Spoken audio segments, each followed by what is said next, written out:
కలుగునుగాక. హల్లెలూయా. దేవుని యొక్క వాక్యంలోనికి మనం వెళ్ళే ముందు చిన్న మాట ప్రార్థన చేసుకుందాం. ప్రార్థన చేసే ముందు ఒక మాటను మనం చదువుకుందాం. 2వ దినవృత్తాంతాల గ్రంథము 9వ అధ్యాయము. 2వ దినవృత్తాంతాల గ్రంథము 9వ అధ్యాయము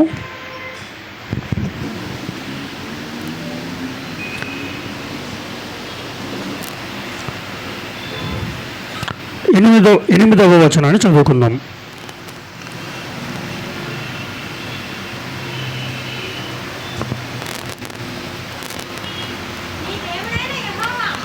నీ దేవుడైన యెహోవా సన్నిధిని నీవు రాజువై ఆయన సింహాసనము మీద ఆసీనుడవై ఉండునట్లు నీ యందు అనుగ్రహము చూపినందుకు నీ దేవుడైన యెహోవాకు స్తోత్రములు కలుగునుగాక. ఇశ్రాయేలీయులను నిత్యము స్థిరపరచవలనన్న దయాలోచన నీ దేవునికి కలిగి ఉన్నందున నీతి న్యాయములను జరిగించుటకై ఆయన నిన్ను వారి మీద రాజుగా నియమించను అని చెప్పాను. చాలా చిన్న మాట ప్రార్థన చేసుకుందాం. మహోన్నతుడా, మహాగణుడా, సర్వోన్నతుడా, సర్వోన్నతమైన స్థలములలో ఆసీనుడు అయిన మా దేవా, మీకు వందనములు. కృప కలిగిన మా దేవా, దయగలిగిన మా తండ్రి, సత్యస్వరూపుడా, సర్వోన్నతుడా, అయా నీ పరిశుద్ధ పాదములు చెంత మేము నిన్ను మహిమపరచుకుటకు మేము కూడుకొని ఉండగా ఇప్పటివరకు నడిన పాటలు ఎందును, సాక్ష్యం ఎందును, కీర్తనలు ఎందు మీరు ఉన్నారని మేము నమ్ముచున్నాం. నీ సన్నిధిని మాకు తోడుగా ఉంచారందున బట్టి మీకు వందనములు. కొద్ది నిమిషములు నీ వాక్యమును మేము ధ్యానం చేసుకుని పోచుండగా అయ్యా నా సొంత తలంపులను, ఆలోచనలను నీ కాళ్ళ క్రింద త్రొక్కి నీ స్వరమును వినిపింపచేయము. ప్రభా, సమయము నీది, దాసుడు నీవాడు, జనులు నీవారు. నీ చిత్తానుసారమైన మనస్సును మాకు అనుగ్రహించి నడిపించి మహింపొందమని నజరేయుడైన యేసుక్రీస్తు పరిశుద్ధనామమున చిన్న ప్రార్థన అడుగుచున్నాం తండ్రి, ఆమేన్. దేవునికి స్తోత్రం కలుగునుగాక. హల్లెలూయా. ప్రియులారా, దేవుని యొక్క సన్నిధిలో కూడుకొని వచ్చిన మీ అందరికి కూడా ప్రభు పేరిట వందనాలు తెలియజేస్తున్నాం. ఈ దినమందు దేవుని యొక్క సన్నిధిలో, దేవుని యొక్క పరిస్థితుల్లో ఎలా ఉన్నాయంటే, మనము ఇంతకుముందు దేవుని యొక్క సువార్తమానమును ప్రకటన చేయటానికి వెళ్ళేటప్పుడు కానీ, లేదంటే మనం ఒక 10-15 సంవత్సరాల క్రితంకి వెళ్ళినట్లయితే సంతోషకరమైనటువంటి దినములుగా మన ముందు మనము నడుచుకుంటూ వెళ్ళేవారము. ఈ సువార్తమానము కూడా అభివృద్ధి చెందుతుంది. అలాగనే సువార్తను ఆటంకపరిచే విధానాలు కూడా మనకి వస్తూనే ఉన్నాయి. ఇవి ఒక ఎత్తు అయితే, సంఘంలోని ఒక విచిత్రమైనటువంటి పరిస్థితులు నెలకొని ఉన్నాయి. అవి ఏమిటి అని అంటే, ఒకప్పుడు దేవుని యొక్క సన్నిధిలో గంటల తరబడి గడపటానికి ఇష్టపడేటువంటి వారు, ఒకప్పుడు దేవుని యొక్క సన్నిధిలో గంటల తరబడి గడపటానికి ఇష్టపడేవారు. ఇప్పుడు ఏమైపోయిందంటే దాన్ని కుదింపునకు వచ్చేసారు. ఏంటి కుదింపునకు వచ్చేసారు?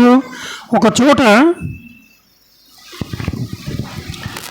చోట ఆరాధన సమయం ఎంతంటే కేవలం 25 నిమిషాలు అన్నమాట. ఏంటండి, 25 నిమిషాలు. ఏం సమయము? దేవుని సన్నిధిలో గడిపేటువంటి సమయం. ఈ 25 నిమిషాలలోనే పాటలు, ఆరాధన, వాక్యము అన్నీ కూడా ఎంతసేపుకి వచ్చిందండి? 25 నిమిషాలకు వచ్చింది. కారణం ఏమిటంటే, అక్కడ ఎలా జరుగుతుందంటే 8 వర్షిపులు జరుగుతాయి అన్నమాట. రోజుకి ఎన్ని వర్షిపులు జరుగుతాయండి? 8 వర్షిపులు జరుగుతాయి. మరలా బయటకు వచ్చి చెప్పేటువంటి విషయం ఏమిటండి, గొప్పగా చెప్తాం మా చర్చిలో ఎన్ని వర్షిపులు జరుగుతాయి? 8 జరుగుతాయి. ఎలా జరుగుతుందంటే మరి అలాగే జరుగుతుంది. పిల్లల కారణం ఏమైందంటే, మనిషి తనకు నచ్చినట్టు దేవుణ్ణి ఉంచాలని ఆశపడుతున్నాడు. ఒకప్పుడు మనిషి ఏం చేసేవాడంటే, దేవునికి నచ్చినట్టు మనిషి ఉండాలని ప్రయత్నం చేసేవాడు. కానీ ఇప్పుడు ఏమైందంటే దేవుని యొక్క సన్నిధిని తనకు నచ్చినట్టు మలుచుకోవటానికి ప్రయత్నం చేస్తున్నారు. తనకు నచ్చింది చేయటానికి.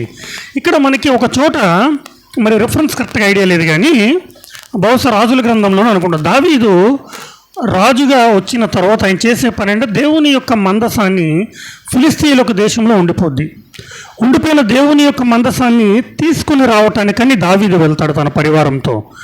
వెళ్ళి వచ్చేటప్పుడు దేవుని యొక్క మందసం గురించి చాలా వ్రాయబడతాయి అక్కడ. కొత్త బండిని ఎక్కిస్తాడు, మంచి ఆర్భాటాన్ని పెడతాడు. తర్వాత చాలా ఒక్కసారి చూద్దాం. మొదటి రాజుల గ్రంథము కానీ లేదంటే సమూయేలు గ్రంథం చివరి అధ్యాయాల్లో ఒక్క నిమిషం.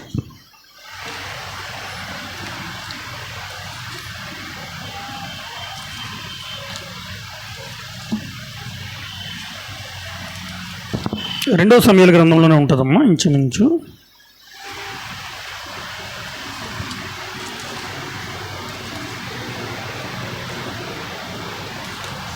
రెండో సమూయేలు గ్రంథము 7వ అధ్యాయం అనుకుంటా, ఒకసారి 7వ అధ్యాయం కాదు,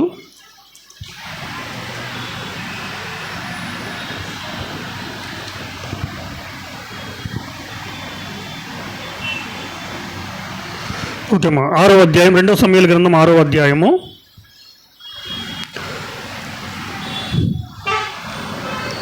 2 నుంచి 10 వచనాలు చదువుదామమ్మా.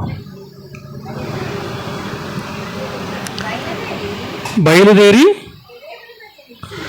కేరేబుల మధ్య నివసించు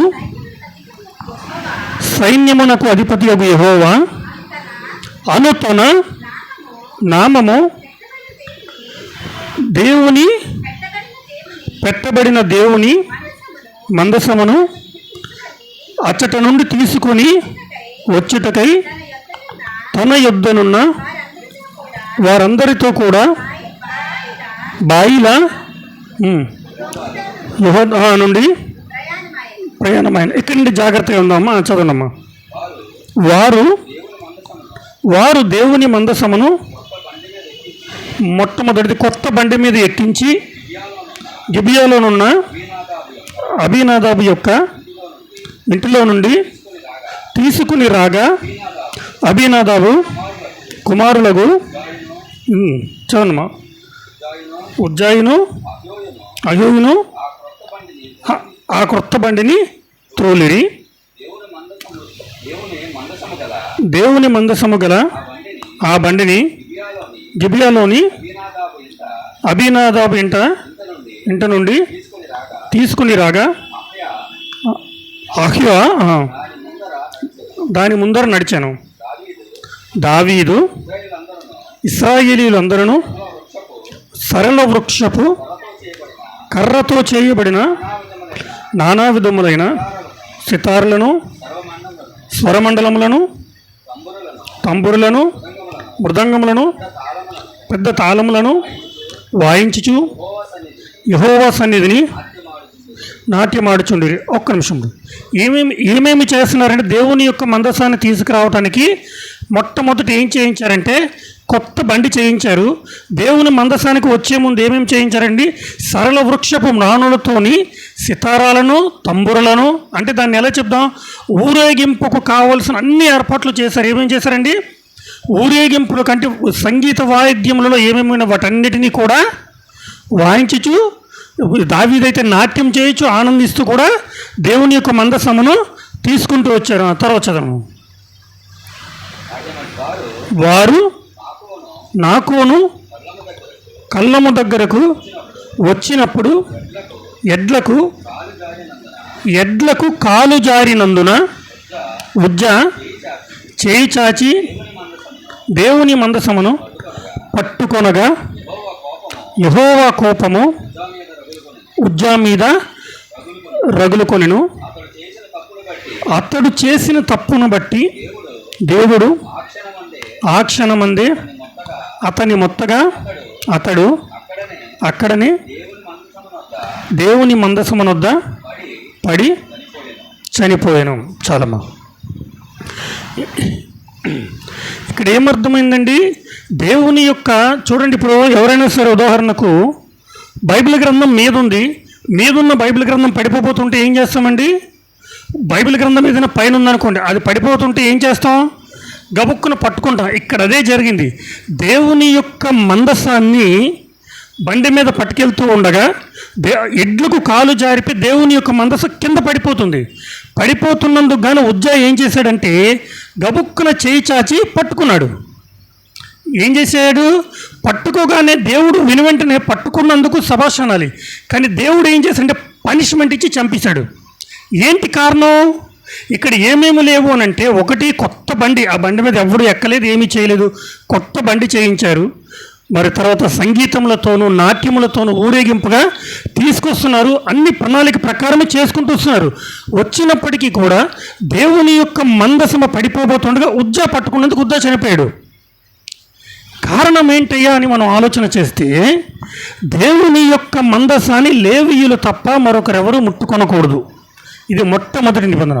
అలాగే దేవుని యొక్క మందసాన్ని బండి మీద ఎక్కించకూడదు. అది కొత్త బండి అయినా ఏ బండి అయినా, అది బంగారంతో చేయించినప్పటికీ కూడా దేవుని యొక్క మందసం ఏమవుతుందంటే, దేవుని యొక్క మందసాన్ని బండి మీద ఎక్కించకూడదు. మనుష్యులు మోతకర్రల చేత మొయ్యాలి. మోతకర్రల చేత అంటే పూర్వమట పల్లకి మోసేవారు కదండి, అలాగే మొయ్యాలి తప్ప బండి మీద ఎక్కించంటే నాకు కలిగి ఉన్నది కదా అని చెప్పి నా అంగు ఆర్భాటాన్ని దేవుని యొక్క సన్నిధిలో చూపించటానికి లేదు. ఆ కారణాన్ని బట్టి అంటే దేవుడు పెట్టిన నిబంధన ఏమిటంటే దేవుని యొక్క మందసాన్ని పల్లకిలో మొయ్యాలి. కానీ వీరు కొత్త బండి అంటే దావీదుకు కలిగిన ఆసక్తిని బట్టి కొత్త బండిని చేయించి పెట్టిన మందసం పడిపోబోతుండగా నిబంధన మీరే ఒక వ్యక్తి పట్టుకున్నందుకు గాను ఆ వ్యక్తికి అక్కడికక్కడే చనిపోయాడు. ఈ విషయం ఎందుకు చెప్పాల్సి వస్తుందంటే ప్రియులారా, దేవుని యొక్క సన్నిధిలో మనము ఎంత ఆర్భాటముతో కూర్చున్నామనేది ముఖ్యం కానే కాదండి. అదేంటండి, ఎంత ఆర్భాటంతో మనము కూర్చున్నాము అనేది మనకు ముఖ్యం కానే కాదు. కానీ ఎంత క్రమంగా ఉన్నామన్నదే దేవునికి ముఖ్యం. ఆర్భాటం అనేది అది సెకండరీ. ఆ ఆర్భాటాన్ని దేవుడు మనకి ఇవ్వకపోతే మన మీద రూపాయి పెట్టిన పావులకి ఎవడు కూడా కొనడు. మరి మీ విషయం తెలియదు, నా విషయం అయితే అదే. కానీ ఇచ్చిన దేవుడు మనలను ఘనపరుస్తున్నప్పుడు, మనకు ఘనత ఇస్తున్నప్పుడు ఆ ఘనత ద్వారా దేవుని నామాన్ని మహిమపరచాల్సిన క్రైస్తవ్యం ఇప్పుడు ఏం చేస్తుంటే ఆ ఘనత ద్వారా తమను తాము మహిమపరుచుకునే విధానముగా ప్రణాళికలు వేసుకుంటున్నారు. ఏంటండి, ఏ ఘనతనైతే దేవుడు మనకి ఇచ్చాడో ఆ ఘనత ద్వారా ఏం చేయాలి? దేవుణ్ణి ఘనపరచాలి. కానీ ఇక్కడ ఏం చేస్తారంటే మనలను మనము గణపరచుకోవటానికి చేస్తాం. ఇక్కడ నాకు ఒక చిన్న సాక్ష్యం చెప్తాను. ముందు ఏమైందంటే, చాలా చోట్ల జరుగుతున్న విషయమే. దేవుని యొక్క సన్నిధిలో ఒక కొత్త వ్యక్తి రక్షింపబడేటప్పుడు ఆ వ్యక్తి యొక్క పరిస్థితి అంటే కుటుంబం అంతా చిందరవందరగా ఉండేది. ఉంటున్నప్పుడు దేవుని దగ్గరికి వచ్చినప్పుడు దేవుని యొక్క సలహాల మేరకు ఆ కుటుంబం ఏమైందంటే క్రమపరచబడుతూ దేవుని సన్నిధికి వస్తూ ఆసక్తితో ప్రార్థనలు చేస్తూ ఉపవాసం ఉంటూ కన్నీరు కాస్తూ దేవుని యొక్క పరిచర్య చేస్తూ పరిచర్యలో కష్ట సుఖాలను అనుభవిస్తూ ముందుకు వెళ్తుండగా దేవుడు వారిని క్రమము తప్పకుండా ఆశీర్వదించడం అనేది మొదలైంది. ఈ క్రమము తప్పకుండా ఆశీర్వదిస్తున్నప్పుడు ఏమైందంటే సంఘములో అంతటికంటే వీళ్ళు ఏమయ్యారంటే ఒక మెట్టు ఎక్కారు. ఎక్కిన తర్వాత సంఘమునకు రావటం మానేశారు. ఎందుకు సంఘమునకు రావటం మానేశారంటే దేవుని విడిచిపెట్టారంటే దేవుని విడిచిపెట్టలేదు, దేవునిలోనే ఉన్నారు. కానీ ఆ సంఘమునకు రావటం మానేశారు. ఏంటి కారణం అంటే మా స్థాయికి తగిన వారు అక్కడ ఎవరు లేరు. ఏమైందండి? మా స్థాయికి తగిన వారు అక్కడ ఎవరు లేరు. ఎవరి గురించి మాట్లాడుతున్నారు ఈ మాట? నువ్వు కష్టకాలంలో ఉన్నప్పుడు నీ పక్కన కూర్చొని నీకు కన్నీరు కార్చి ప్రార్థన సపోర్ట్ చేసినటువంటి సంఘమును గూర్చి నిన్నెవడూ పట్టించుకోకుండా వదిలేస్తే నీకు అన్నదమ్ములుగాను అక్క చెల్లెలుగాను నీ పక్క నుండి నీ పేరట దేవుని నామమునకు విజ్ఞాపన చేసినటువంటి సంఘమును గురించి ఏమంటున్నారండి? ఇప్పుడు మా స్థాయికి తగిన వారు ఎవరు కూడా అక్కడ లేరు. కరెక్ట్గా 10 సంవత్సరాల తర్వాత వెతుక్కుంటూ వచ్చాడు ఆయన. వెతుక్కుంటూ వచ్చాడు. ఎక్కడికి వచ్చాడరా, ఏంటి పరిస్థితి అని అంటే మరలా జీరో అయిపోయాడు. మళ్ళీ ఏమయ్యారండి? జీరో అయిపోయాడు. దేనికి అయిపోయారంటే దేవుడు మనకిచ్చిన ఘనతను దేవుని ఘనత కొరకు వాడాలి. మన లైఫ్ అనేది సాక్ష్యం చెప్పమని ఎందుకు చెప్తారో తెలుసమ్మా? మన సాక్ష్యం వల్ల దేవునికి ఏమి ఒరిగిపోదండి. దేవునికి ఏం వచ్చేది కానీ నీలాగే ఒకప్పుడు బలహీనమైన మనస్సు కలిగిన వారు, బలహీనమైన వారు ఎవరైనా ఉంటే నీ సాక్ష్యము ద్వారా వారి జీవితము ప్రభావితమవుతుంది. ఏమవుతుందండి? నీ సాక్ష్యము ద్వారా వారి జీవితము ప్రభావితమవుతుంది. అందుకనే సాక్ష్యం చెప్పండి ప్రియులారా. ఇప్పుడు మనం ఇక్కడికి వచ్చేసరికి ఏమవుతున్నాడు? దేవుని యొక్క సంఘములో మనం ఎంత ఉన్నతంగా ఉన్నామన్నది కాదు, కానీ ఎంత క్రమముగా ఉన్నామన్నదే ముఖ్యం. ఆ మందసాన్ని ఎవరు పడితే వారు ముట్టుకోవడానికి లేదు. ముట్టుకున్నాడు, ఉజ్జయ చనిపోయాడు ప్రియులారా. కాబట్టి దేవుని యొక్క సన్నిధిలో మనకు కావాల్సిన మొట్టమొదటి ఏమిటంటే క్రమము. ఏం కావాలండి? దేవుని యొక్క పని దేవుడు చెప్పినట్టు చేయాలి. ఏం చేయాలండి? దేవుని యొక్క పని నాకు నచ్చినట్టు నేను చేయకూడదు. ఎలా చేయాలి? దేవుడు చెప్పినట్టు దేవుని పని చేయాలి ప్రియులారా. దేవుని నామం కొరకే, ఘనత కొరకే మనము చేయాలి ప్రియులారా. కాబట్టి ఇప్పుడు అలా చేయనందుకు గాను ఉజ్జా మరణించాడు ప్రియులారా. ఇప్పుడు మనం మరొకసారి ఇంకొక లేఖనాన్ని మనం చదువుకొని ముందుకు వెళ్దాం. ఒక్కసారి చూడండి, 2వ దినవృత్తాంతాల గ్రంథంలో మనం చదువుకున్న లేఖనాన్ని మరొక్కసారి మనము చదువుకుందాం.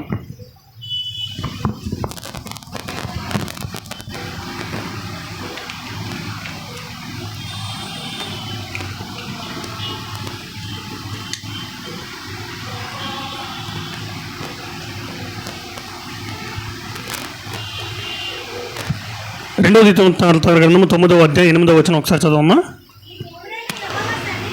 నీ దేవుడైన యెహోవా సన్నిధిని నీవు రాజువై ఆయన సింహాసనము మీద ఆసీనుడవై ఉండునట్లు నీ యందు అనుగ్రహము చూపినందుకు నీ దేవుడైన యెహోవాకు స్తోత్రములు కలుగునుగాక.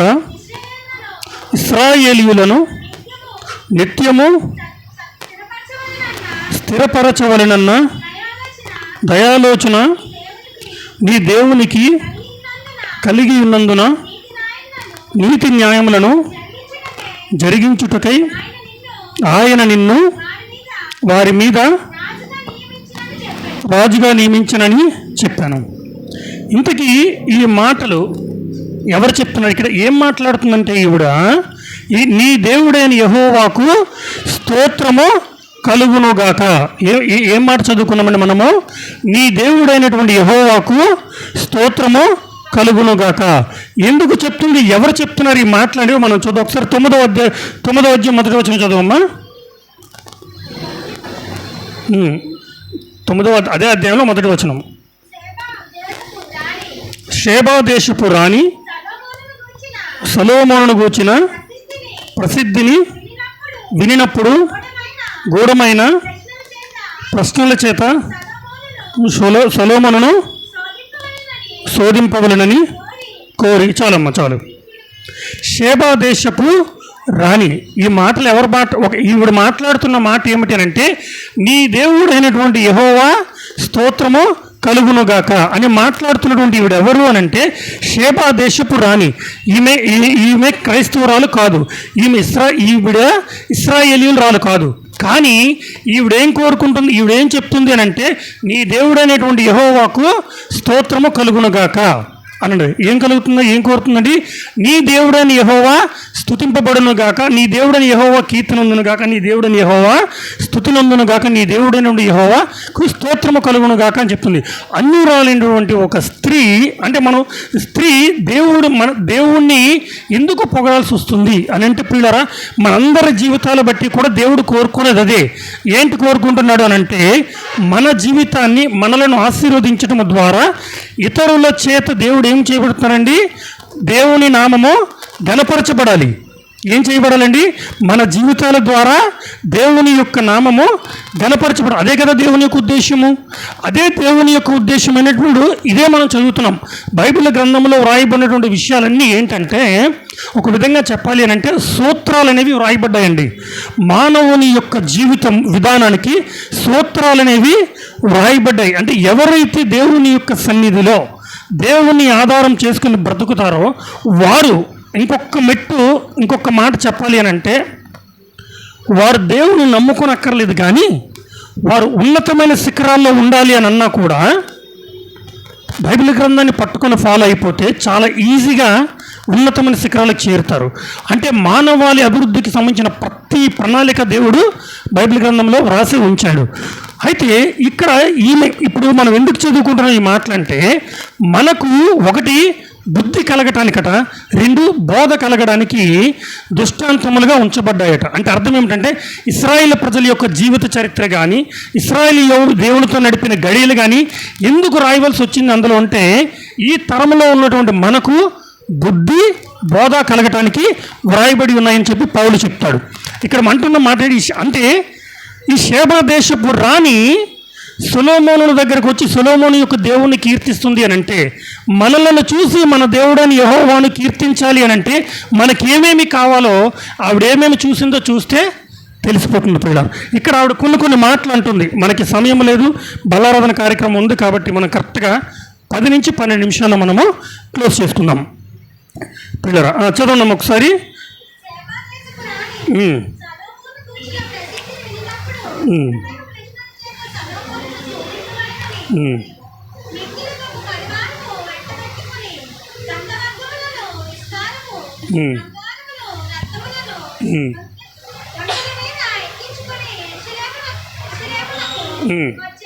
చదవం.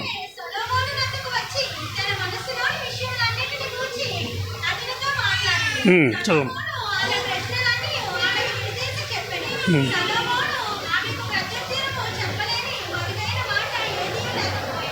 చాలమ్మా, చాలు. మొట్టమొదటిది ఏం చేస్తుందంటే ఆవిడ సొలొమోను దగ్గరికి ఆమె వచ్చి ఆమె అడుగుతున్నటువంటి ఆమె కొన్ని ప్రశ్నలు పట్టుకొని వచ్చింది. ఆమె పట్టుకొని వచ్చిన ప్రతి ప్రశ్నకి సొలొమోను ఏం చేశారండి, సమాధానం చెప్పుకుంటూ వచ్చాడు. ఇది దేవుడు సొలొమోనుకు జ్ఞానాన్ని ఇచ్చాడు కాబట్టి, సొలొమోనుకు దేవుడు ప్రత్యక్షమై ఒక జ్ఞానాన్ని ఇచ్చాడు కాబట్టి ఆ జ్ఞానం కలిగిన ప్రతి ప్రశ్నకు ఆయన సమాధానం ఇచ్చాడు. మరి మన జీవితాల్లో మనము ఈ జ్ఞానాన్ని ఎలా ప్రదర్శిస్తామో, మన యొక్క జ్ఞానాన్ని ఎలా ప్రదర్శిస్తామో. ఇప్పుడు రాజు కాబట్టి సొలొమోను ఇశ్రాయేల్ దేశపు యొక్క రాజు కాబట్టి రాణి ఆయనను శోధించడానికి వచ్చింది. ఇప్పుడు మన దగ్గరికి ఎవరు వస్తారు? రాజులు మన దగ్గరికి వస్తారండి? రారు. కార్పొరేటర్ కూడా మన దగ్గరికి రారు, ఎవరు కూడా రారు. కానీ మన దగ్గరికి ఎవరు వస్తారు అంటే, మనం ఇంతకుముందు అనుభవించినటువంటి సమస్యలలో కొట్టుమిట్టాడుతున్నవారు, మన స్థాయికి తగినవారు, లేదు మన దగ్గరకు వచ్చేవారని మన చుట్టుపక్కల ఉన్నవారు మన దగ్గరకు వస్తారు. దేని విషయమై వస్తారు అంటే, మన జ్ఞానాన్ని శోధిస్తారని వస్తారని నేను చెప్పను, కానీ వారు ఏ విషయమై యొద్ద మన దగ్గరకు వచ్చినా మనము చూపించాల్సింది ఏమిటి అని అంటే, వారికి ఒక పరిష్కార మార్గాన్ని చూపించగలగాలి. ఎలా చూపించగలుగుతాం మనకున్నటువంటి పరిష్కార మార్గాన్ని? సొలొమోను యొక్క రాజునకు దేవుడి జ్ఞానాన్ని ఎలా ఇచ్చాడు అని అంటే, ఇచ్చాను తీసుకో అన్నాడు, వెళ్ళిపోయిన తర్వాత వచ్చిన ప్రతిదానికి పరిష్కారం చేయలేదండి. సొలొమోను ఎదుట అనేకమైన సమస్యలను దేవుడు ముందు పెట్టాడు. ఆ సమస్యలను పరిష్కరించుకుంటూ రావడంలో సొలొమోను తన యొక్క జ్ఞానాన్ని అభివృద్ధి చేసుకున్నాడు. ఈ సొలొమోను గురించి వ్రాయబడినటువంటి మాట ఏమిటంటే, ఒక్క మాట చెప్తాను చూడండి. జ్ఞానానికి మూలం ఏమని చెప్తుందండి బైబిల్ గ్రంథము? జ్ఞానానికి మూలం ఏమని చెప్తుంది? జ్ఞానానికి మూలం ఏంటి? జ్ఞానమునకు మూలము యెహోవా యందు భయభక్తులు కలిగి ఉంటయే జ్ఞానమునకు మూలం. మరి ఎక్కడ తెలిసిన మాట కదా, ఎందుకు లేట్ అయింది? ఓకే, యెహోవా యందు భయభక్తులు కలిగి ఉంటయే జ్ఞానానికి మూలం. కానీ సొలొమోను తన చివరి దినములలో యెహోవా యందు భయభక్తులు నిలుపులేకపోయాను. సొలొమోను గురించి వ్రాయబడి జ్ఞానవంతుడి గురించి మాట్లాడినటువంటి మాట పిల్లరా. ఇంకొక మాట అంటాడు, సొలొమోనును మించిన జ్ఞానము కలదు.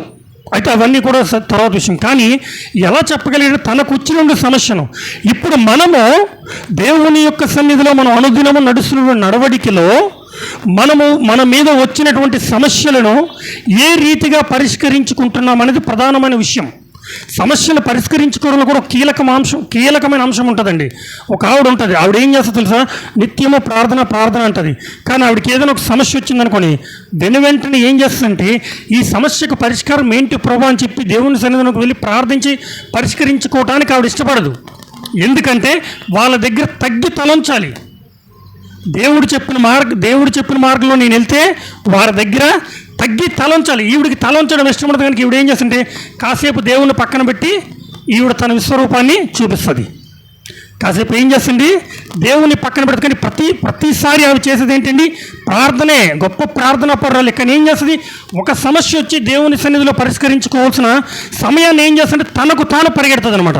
కొంతమంది ఏం చేస్తుంటే మనకు తెలుసు, రాజుల యుద్ధను, అధికారుల యుద్ధ పెద్దల కంటే అందరికంటే బలవంతుడు ఎవడండి, మన దేవుడైనటువంటి యెహోవా. కానీ దేవుని యొక్క సన్నిధిలో మన సమస్యను పరిష్కరించుకోవటానికి మనం ముందుకు వెళ్ళాం. మనం ఏం చేయండి, ముందుకు వెళ్ళాం. ఏం చేస్తాం, మన సొంత ఆలోచన, సొంత జ్ఞానం చొప్పున, లేదు మనకు అందుబాటులో ఉన్నదాన్ని వాడుకోవాలని చూస్తాం. ఇలా వాడుకునే అలవాటు ఉన్నంతసేపు దేవుని యొక్క సన్నిధిలో దైవ సంబంధమైన జ్ఞానాన్ని మనము నేర్చుకోలేము. ఇది అంటే మనం ఏ రోజైతే మనము దేవుని సన్నిధిలో ప్రార్థన చేసి దైవ చిత్తానుసారమైన ఆలోచన కలిగి మనము పరిష్కరించుకుంటూ ముందుకు వెళ్తామో అప్పుడేమవుతుంది అని అంటే ఉదాహరణకు చిన్న మాట చెప్తాను చూడండి. మేమేం చేస్తామంటే, ఒక న్యూరో సర్జరీ ప్రాబ్లం ఉన్న ఒక ఆవిడ ఇంచుమించు 15 సంవత్సరాల నుంచి ఆవిడ ప్రాబ్లం పడుతున్నప్పుడు మేము కూడా సేమ్ ప్రాబ్లం ఉంటూ, మనకి క్రైస్తవులను మనకేం తెలుసంటే ప్రార్థన చేసుకుని అలవాటు ఉంది. అక్కడికి వెళ్ళి ఒక డాక్టర్కి ఫోన్ చేసాం, అప్పుడు అవ్వలేదు. తర్వాత ఎందుకు చేసామో తెలియదు, ఒక రాంగ్ నెంబర్కి డైల్ చేసాం. ఆయన డాక్టరే, ఆయన సేమ్. ఆయన దగ్గరికి వెళ్ళిన తర్వాత ఏమైందంటే, ఇంతకు ముందు వెళ్తున్న డాక్టర్ దగ్గర నెలకు 3,000 అయ్యేది బిల్లు. ఈయన దగ్గరికి వచ్చిన తర్వాత బిల్లు నెలకు 300 అవుతుంది. అక్కడికంటే 100% ఏమైందంటే సమస్య పరిష్కారానికి ఉంది. ఆమె వచ్చి చెప్తుంది, ఇంతకాలం నుంచి వాడుతున్నాను, ఎంత చక్కటి మీరు అంటే ఇదేంటి, మన యొక్క ఆలోచన ఇతరులను బాగు చేయాలి. మన ఆలోచన ఏం చేయాలండి, ఇతరులను బాగు చేయగలి. ఇది ఒక మార్గం. రెండవదిగా చూద్దాం, తర్వాత చదువమ్మా రాణి. దాని తర్వాత చదవమ్మా. జ్ఞానము అతడు కట్టించిన నగరును. జాగ్రత్తగా చూడమ్మా, ఆగమ్మా. అతని బల్ల మీద భోజన పదార్థములను, అయిపోయింది సింపుల్గా, భోజన పదార్థములను 2, అతని సేవకులు కూర్చుండుటను. చదవమ్మా. అతని ఉపచారులు కనిపెట్టుటను అంటే అర్థం ఏంటి,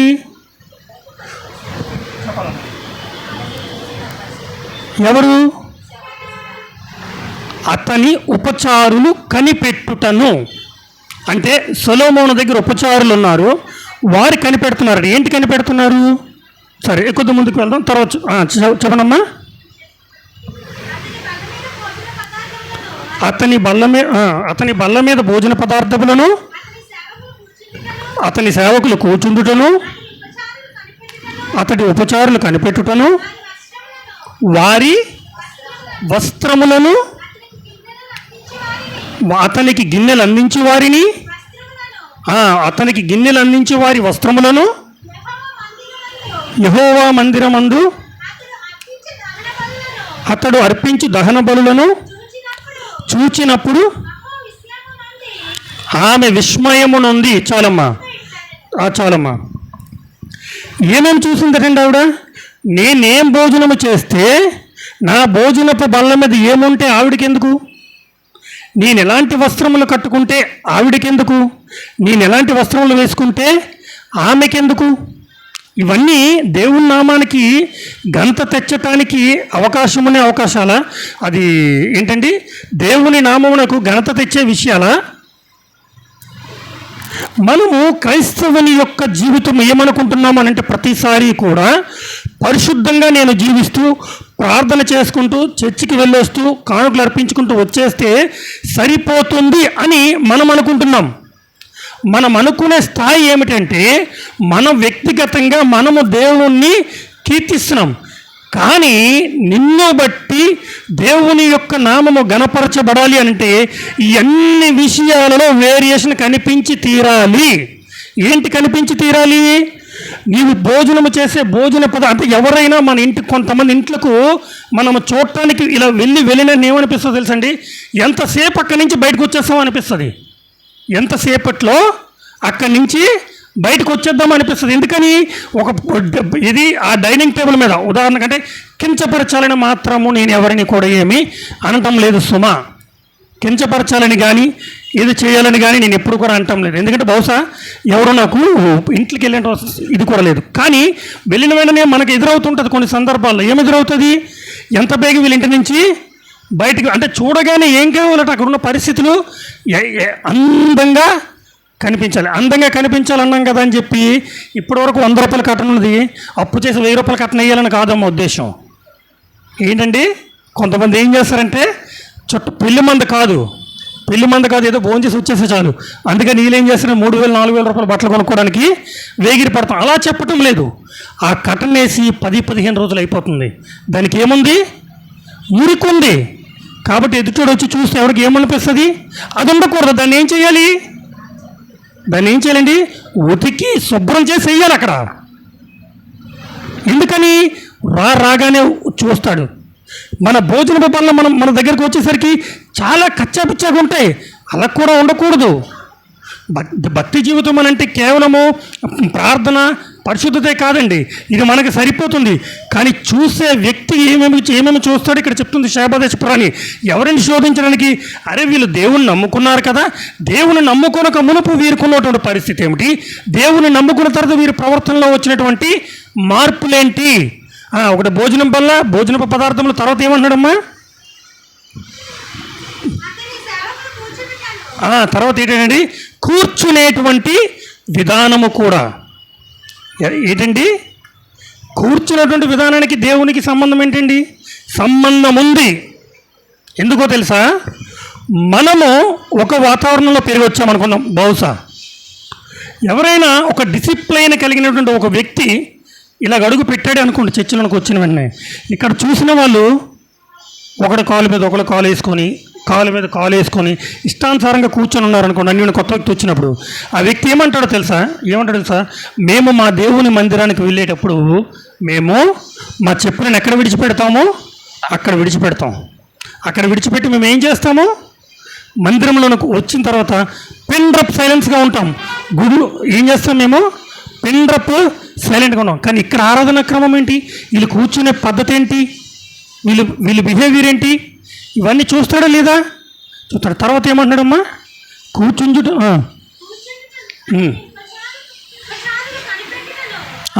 అతని ఉపచారులు కనిపెట్టుటను. ఉపచారులు కనిపెట్టుట అంటే అర్థం ఏంటి? ఉపచారం అంటే అర్థం ఏంటి? పరిచర్య అందించడం కదమ్మా. వారు కనిపెట్టే విధానం ఒకటి ఉందట. వారు కనిపెట్టే విధానం అంటే అర్థం ఏమిటి? ఉదాహరణకి ఇప్పుడు టీ పెట్టారు.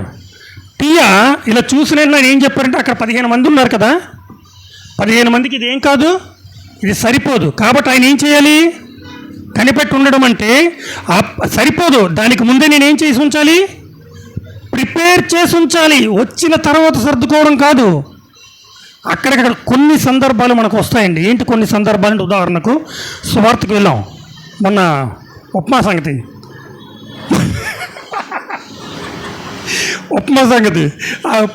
పర్ణగారు అనుకున్నారు ఎందుకు అలా ఎన్నో 3 కేజీలు 4 కేజీలు ఉంచేస్తారు వండేసి రెడీగా, అది వేస్ట్ అయిపోద్ది. మంచిదే కదా వేస్ట్.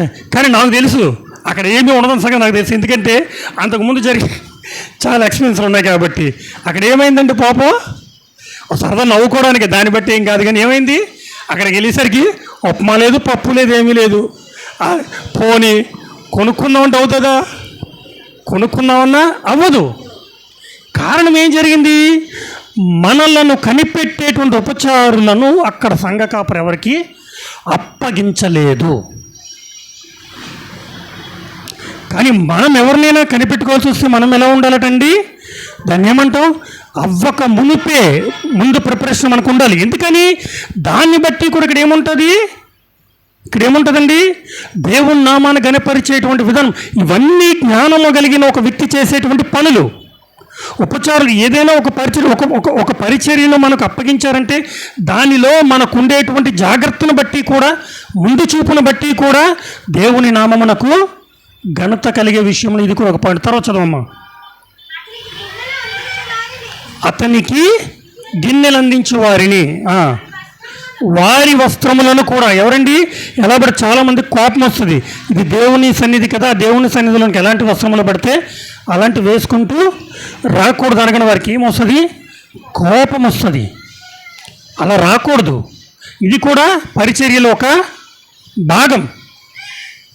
పరిచర్యలు ఏంటంటే ఇది కూడా ఒక భాగం. దాని తర్వాత చదవమ్మా. యెహోవా మందిరమందు అతడు అర్పించు దహన బలులను చూచినప్పుడు ఆమె విస్మయము నొంది. వచ్చాం, మన దగ్గరికి వచ్చాం. ఇప్పుడు ఏంటంటే ఆమె అతడు యెహోవా మందిరమందు అర్పించు దహన బలులను చూచినప్పుడు అంటే అర్థం ఏమిటి? దహన బలులను చూచినప్పుడు అంటే అర్థం ఏమిటి? అప్పుడు దహన బలులు అర్పించాడు సొలొమోను. ఇప్పుడు మనం ఏం అర్పిస్తాం? మనము నేటి క్రైస్తవ సమాజంలో చాలా ఇంపార్టెంట్ అనే విషయం, దేవుని సన్నిధిలో మనము చేసేటువంటి ప్రార్థనను చూసి ఇతరుల విస్మయం ఉండే రీతిగా ఉన్నవా? మనం అర్పించేటువంటి కానుకను చూసి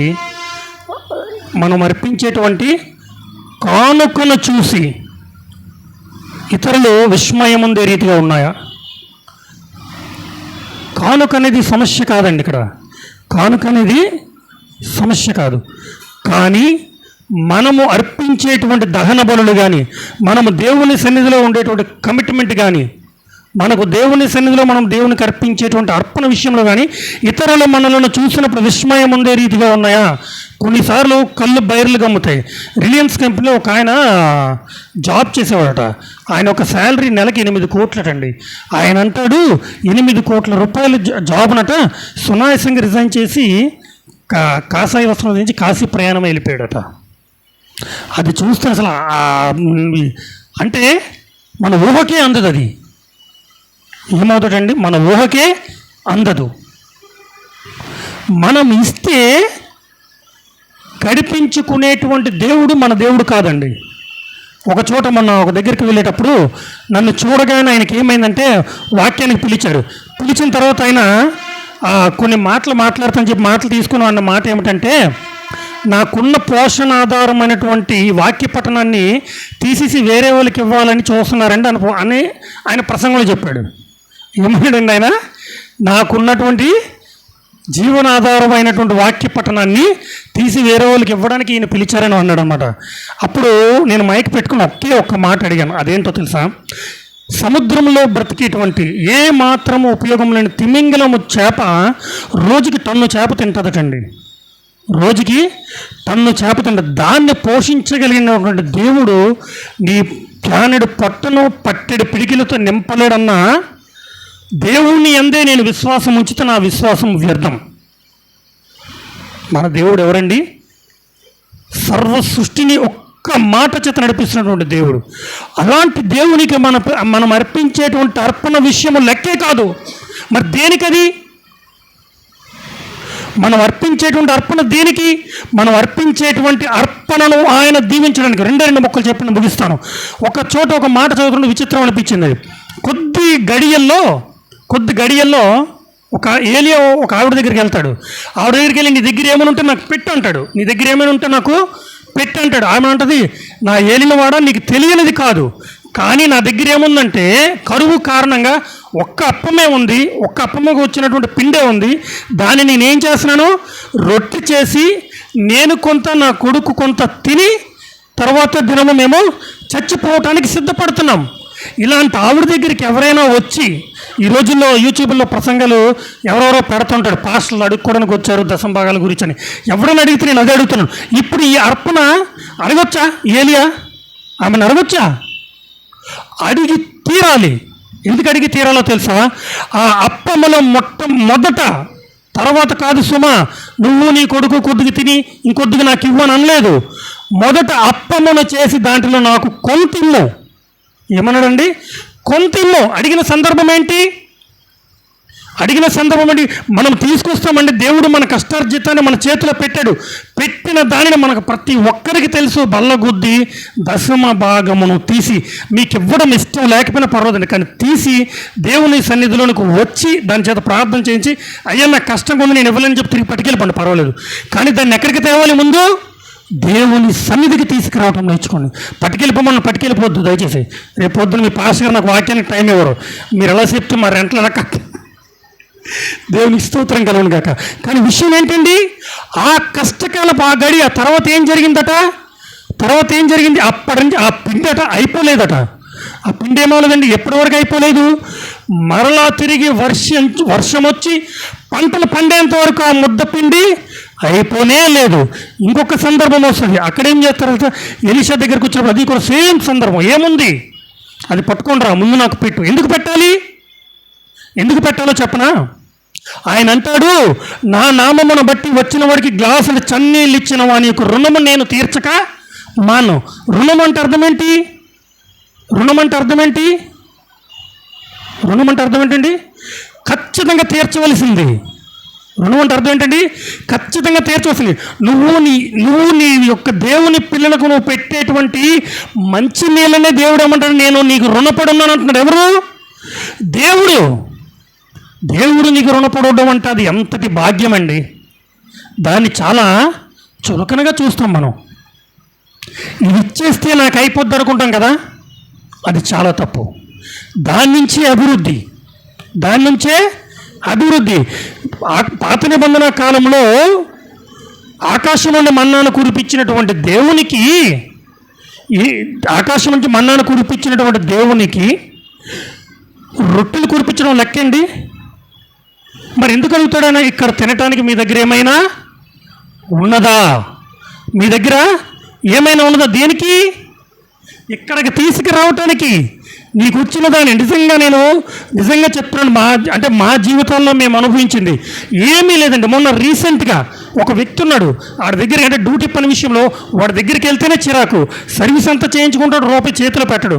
కానీ అంతకుముందు నాకు ఫోన్ కాల్ వచ్చింది. బ్రదర్, 2 పిల్లలు ఏమైనా ఆకలితో ఉన్నారు అంటే, ఏంటి బ్రదర్ ఇప్పుడు ఎలాంటి ఫోన్లో నాకు చేస్తాడనుకుని కొంత అనుకున్నాను. 150 రూపాయలు ఇచ్చి రమ్మంటే నాకే మళ్ళీ మనసు బాధ అనిపించి, ఇప్పుడు ఇచ్చేస్తాం సాయంత్రం ఏం తింటారని చెప్పి 200 పట్టుకెళ్ళి ఇచ్చాను. సరే అంటే ఆయన 150 చేయమన్నాడు, నేను 200 చేసి వచ్చాను. వచ్చిన తర్వాత ఈ వ్యక్తి ఉన్నాడే, అనకూడదు కానీ రూపాయి వదలడు. ఆయన దగ్గరికి వచ్చి చాలా చిన్న పని చేసి పెట్టాను, 500 ఇచ్చాడు. నాకు వెంటనే ఏం గుర్తొచ్చిందంటే 500 గుర్తు రాలేదు, అదే గుర్తొచ్చింది. అంటే దేవుడు ఎంత క్లారిటీగా ఉంటాడో మన ఎడలనంటే అంత క్లారిటీగా, అంత క్లియర్గా. ఇవి ఒకటే కాదండి, ఇన్ని అనుభవాలు ఉంటాయి. అందుకే జోబులో రూపాయి లేకపోయినా ఎంత దూర ప్రయాణం అయిపోవడానికైనా సిద్ధమే. కారణం ఏమిటంటే మనం నమ్ముకున్నటువంటి దేవుడు సమస్తములోంచి, శూన్యంలోంచి సమస్తమును సృష్టించిన దేవుడు. నీ దగ్గర ఉన్నదాన్ని వాడుకోవాల్సిన అవసరం ఆయనకి లేదండి. కానీ నిన్ను ఆశీర్వదించాలి అని అంటే లోకంలో జరుగుతున్నట్టు మాయ చేసే దేవుడు కాదు, దానిలో దేవుని యొక్క జ్ఞానం కనిపించాలి. దేనిలోని?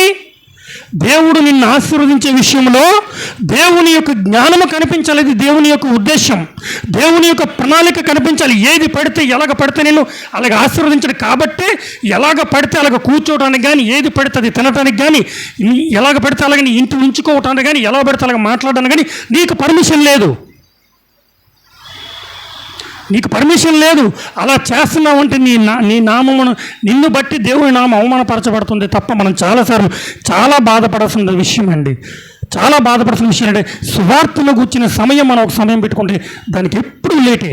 మీకు తెలుసో తెలీదో, ఉదయం 7 గంటలు ఇక్కడ బయలుదేరితే మనం ఎస్కోట్ వెళ్ళడానికి 40 నిమిషాలు పడుతుందండి. అదే మనం 8 గంటలకి గంట లేటుకు బయలుదేరితే మనం వాడికి వెళ్ళేసరికి 12 అయిపోద్ది. కారణం ఏంటి?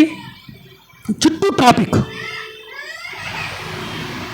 అది కూడా మనకు ఆశీర్వాదకరం కాదు, మనం పడుతున్న ప్రయాసకు ఆశీర్వాదకరము కావాలి. కనుక ఇలాంటివన్నీ మనం కొంచెం మార్చుకోగలిగితే, ఎందుకంటే వీటన్నిటినీ కూడా లోకం చూస్తుంది.